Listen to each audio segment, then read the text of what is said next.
पूरे 10 लाख रुपए का नुकसान किया है तूने। अब ये बता इसकी भरपाई कौन करेगा? बड़े भैया, आपकी हिम्मत कैसे है इनके ऊपर हाथ उठाने की? रूपा, ये तुम किस तरह से बात कर रहे हो मेरे भैया से? हाँ तो किस तरीके से बात करूं? बड़े हैं तो इसका मतलब ये थोड़ी ना है कि मेरे पति के ऊपर हाथ उठाएंगे। आपने समझ क्या रखा है? बड़े हो तो हाथ उठाओगे? रूपा, ये कैसी बातें कर रही हो तुम? दोनों भाइयों के बीच की बात है, तो हमारा बोलना ठीक नहीं है। हम चलते हैं यहाँ से, चलो। भाभी, आप तो चुप ही रहिए। एक बात बताइए, अगर यही थप्पड़ मेरे पति आपके पति को मारते तो क्या आप चुप रहती? नहीं ना, आप तो बोलती ना कि देखो भाई ने भाई के ऊपर हाथ उठा दिया। वहीं पर अगर आपके पति ने मेरे पति के ऊपर हाथ उठाया तो मैं क्या चुपचाप खड़ी रह के देखूंगी? रूपा, ये किस तरह बात कर रही हो तुम? आज तक भैया से किसी ने ऐसे बात नहीं करी है। इनसे जैसे बात करना चाहिए ना, मैं वैसे ही बात कर रही हूँ। अरे ये होते कौन है आपके ऊपर हाथ उठाने वाले?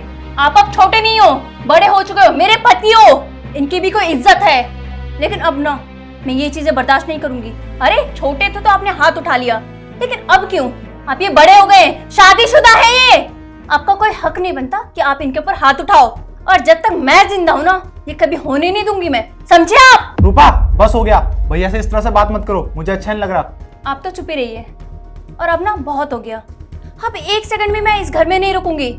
मुझे इस घर में हिस्सा चाहिए। हिस्सा चाहिए तुम्हें? अगर इस घर में हिस्सा हुआ ना तो हमारे हिस्से में सिर्फ 0 आएगा। तुम्हें पता है, जितना भी बिजनेस है, ये घर है, सब कुछ भैया ने अपनी मेहनत से कमाया है।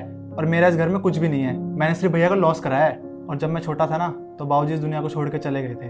और तब से लेकर आज तक भैया ने ही मुझे देखा है, भैया ने ही मुझे पढ़ाया लिखाया, और भैया ने मेरे सारे खर्चे देखे हैं। और जो हमारी शादी हुई है ना, उसमें जितना भी खर्चा है, 1-1 रुपया भैया ने अपनी जेब से दिया है। मैंने कुछ भी नहीं किया। और हाँ रूपा, ये नुकसान मेरे से आज पहली बार नहीं हुआ है। मैं कंपनी का कई बार नुकसान करा चुका हूँ। भैया ने मेरे से आज तक कुछ नहीं बोला। आज पहली बार भैया ने मुझ पर हाथ उठाया है। और मुझे पता है, भैया ने मुझ पर हाथ भी इसलिए उठाया ताकि मैं इससे कुछ सीखूं, मुझे नीचा दिखाने के लिए नहीं। और रूपा, भैया से माफ़ी मांग लो, इसी में तुम्हारी भलाई है। अरे नहीं शिवांग, रूपा को माफ़ी मांगने की कोई ज़रूरत नहीं है। गलती मेरी है, मुझे तुझ पे हाथ नहीं उठाना चाहिए था। अब तेरी शादी हो चुकी है, तेरी बीवी है।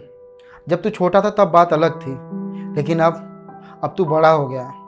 अगर मैं तुझ पे हाथ उठाऊंगा तो सबसे ज़्यादा बुरा रूपा को लगेगा। देखो रूपा, मैंने इसके ऊपर हाथ उठाया, लेकिन मैं इसकी बेइज्जती नहीं करना चाहता था। बस गुस्से में इसके ऊपर हाथ उठ गया। अगर तुम्हारा दिल दुखा है तो मैं तुमसे हाथ जोड़ के माफ़ी मांगता हूँ। प्लीज़ मुझे माफ़ कर दो। नहीं भैया, मुझे अपनी गलती का एहसास हो गया है। मुझे ऐसा आपको नहीं बोलना चाहिए था। मैं तो बस गुस्से में आ गई। देखिए, आप प्लीज़ मुझे माफ़ कर दीजिए। आप बड़े हो इस घर के, आप जो चाहो वो कर सकते हो। मैं आपसे नहीं बोलूँगी। भाभी, आप भी मुझे माफ़ कर दीजिए। आप दोनों मेरे माँ पिता समान हो, और मैंने आप दोनों से बदतमीजी की।